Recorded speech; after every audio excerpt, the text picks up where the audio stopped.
On November 25, 2024, a DHL Boeing 737 cargo flight tragically crashed during its final approach to Vilnius Airport, Lithuania. While investigators have yet to confirm the cause, several unsettling questions have begun to arise. Could this incident be tied to a series of suspicious events haunting DHL's operations across Europe? Or is this yet another random tragic plane crash? This is the story of flight DHL 737 Vilnius, a story of unexpected loss, unanswered questions, and the looming possibility of sabotage.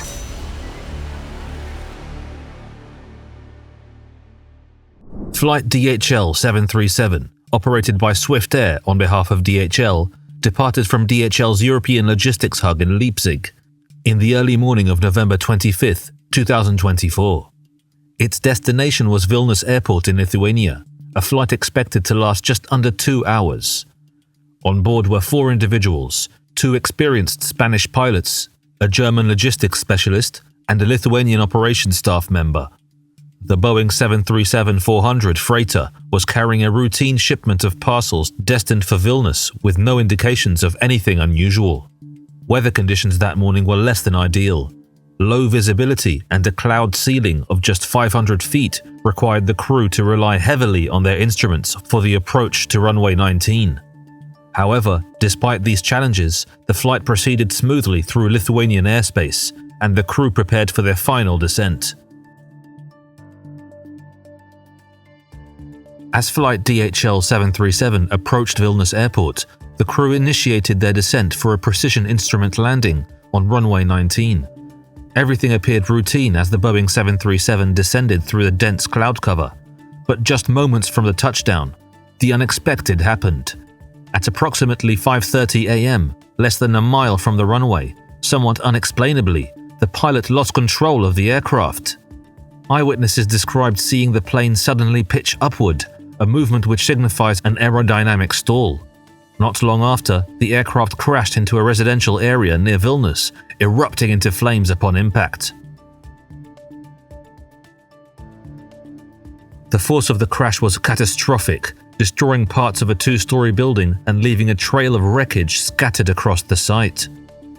However, remarkably, no residents on the ground were injured or killed. To further intensify this mystery, despite the undeniably massive impact of the crash, only 1 out of the 4 people on board lost their lives to this unfortunate event, one of the Spanish pilots. The remaining 3 occupants sustained severe injuries and were rushed to nearby hospitals for emergency care. Moreover, in the moments leading up to the crash, no distress call was made, and there were no reports of mechanical failure. So the big question is, how did a flight already prepared for descent with no reported mechanical failure and no call for help from any of the crew members lose its control? What had gone so terribly wrong on what should have been a routine landing? Well, as you must have also expected, the crash of flight DHL 737 immediately triggered a comprehensive investigation led by Lithuania's Civil Aviation Authority. Joining the effort were teams from the US National Transportation Safety Board, the Federal Aviation Administration, and representatives from Boeing. The primary goal is to determine how a modern freighter, operated by experienced pilots, could crash during what appeared to be a routine approach. The flight data recorder, FDR, and cockpit voice recorder, CVR, often referred to as black boxes, were recovered from the wreckage. These critical devices would provide detailed insights into the aircraft's systems, flight path, and the pilot's actions in the minutes leading up to the crash. Analysts focused on understanding the sequence of events, especially the sudden loss of control. Initial findings showed no distress call from the crew, a fact that puzzled investigators. Why did the pilots, equipped with advanced communication systems, fail to report any issues? The absence of a distress call raised questions about how quickly the situation unfolded, and whether the crew even had time to react. Katrina Kupilaite, a resident of Vilnius, said the aircraft flew low over her car while she was driving to work. The right wing of the plane turned down before it crashed as if it was trying to turn. There was something shiny coming out of the right side of the plane, like sparks or a flame, before it hit the ground, said Kupilaite. This somehow corroborates a security camera footage that showed an aircraft descending behind a warehouse, after which the night sky was lit up bright red and orange, followed by plumes of thick, dark smoke. Investigators also noted that the approach to Vilnius Airport on November 25, 2024 took place under challenging conditions: low visibility, a cloud ceiling of 500 feet, and freezing temperatures created an environment where precision instrumentation was critical. The pilots relied heavily on the aircraft's instrument landing system to guide them to runway 19.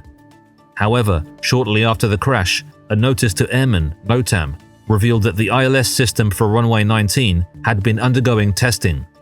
Lithuanian authorities acknowledged the possibility of calibration errors that might have provided the crew with inaccurate glide slope or localizer data. This raised the question: did faulty equipment readings mislead the pilots during their descent? To validate this theory, a calibration aircraft was dispatched to test the ILS system for irregularities. Although preliminary results show no definitive faults, the findings left room for further scrutiny. Pilot fatigue quickly became another focal point of the investigation. Cargo flights like flight DHL 737 often operate during early morning hours, disrupting the natural circadian rhythm. Both pilots had been on duty for extended periods, and the final stages of the flight occurred during what is commonly referred to as the window of circadian low, when cognitive and motor skills are naturally diminished. Additionally, the steep pitch-up reported by eyewitnesses suggested an aerodynamic stall.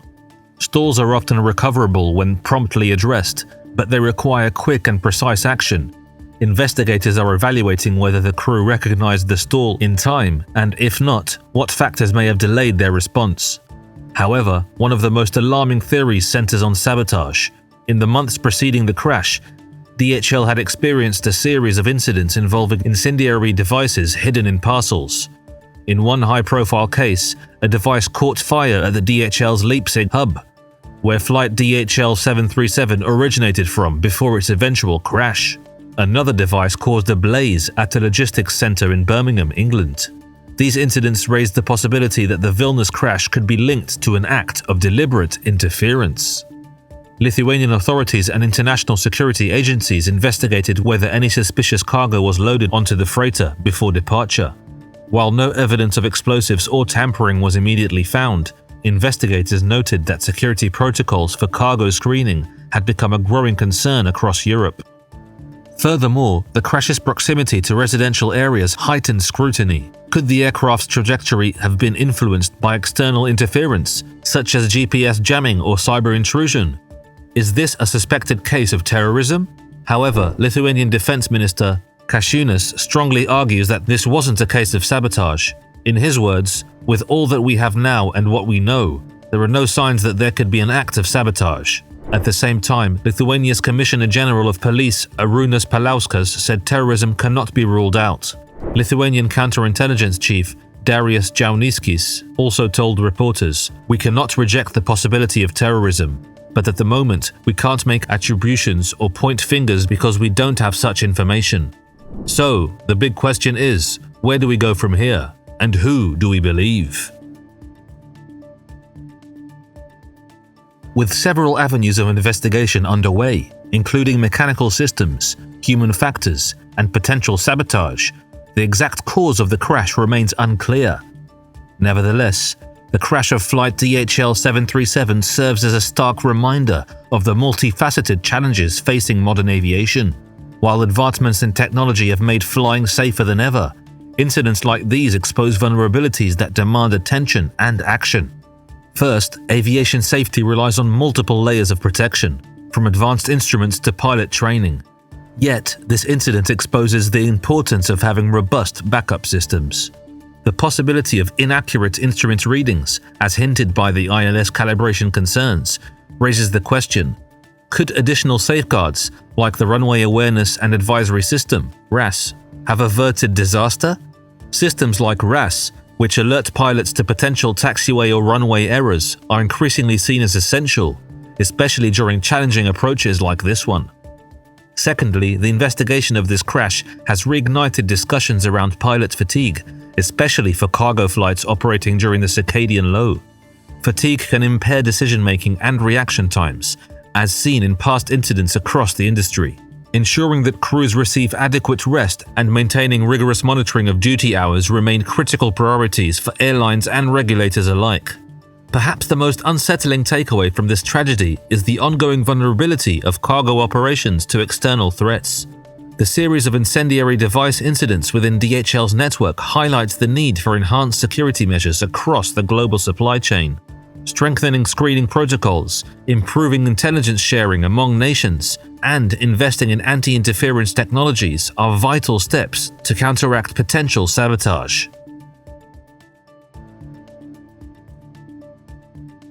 While the full story of flight DHL 737 is still unfolding, the lessons it offers are clear. Aviation is a system built on precision, teamwork, and trust. And when even one element falters, the consequences can be profound. The life of the Spanish pilot that was lost is a perfect example of such consequences.